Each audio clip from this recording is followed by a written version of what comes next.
জটিল বাক্যের চেনার উপায়।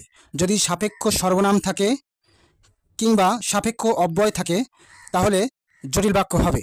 সাপেক্ষ সর্বনাম যেমন যিনি, তিনি, যা, তা, যারা, তারা, যেই, সেই, এগুলো হলো সাপেক্ষ সর্বনাম। এই সাপেক্ষ সর্বনাম থাকলেই জটিল বাক্য হবে। আবার সাপেক্ষ অব্যয় যেমন যদি, তবে, যখন, তখন, যেমন, তেমন, যত, তত, এগুলো হলো সাপেক্ষ অব্যয়। এই সাপেক্ষ অব্যয়গুলো যদি কোনো বাক্যে থাকে তাহলে অবশ্যই সেটা জটিল বাক্য হবে। যে পরিশ্রম করে সেই সুখ লাভ করে, এই বাক্যে সাপেক্ষ সর্বনাম যে এবং সেই।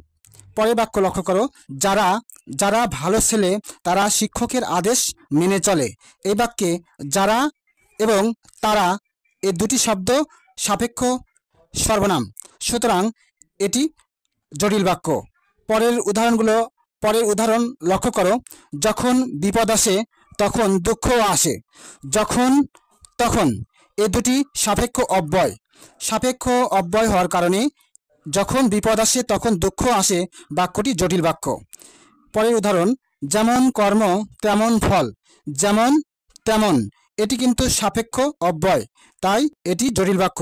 পরের উদাহরণ, যদি তুমি চাও তবে তার দেখা পাবে, যদি, তবে, এই দুটি শব্দ কিন্তু সাপেক্ষ অব্যয়, তাই এই বাক্যটি জটিল বাক্য। ধন্যবাদ।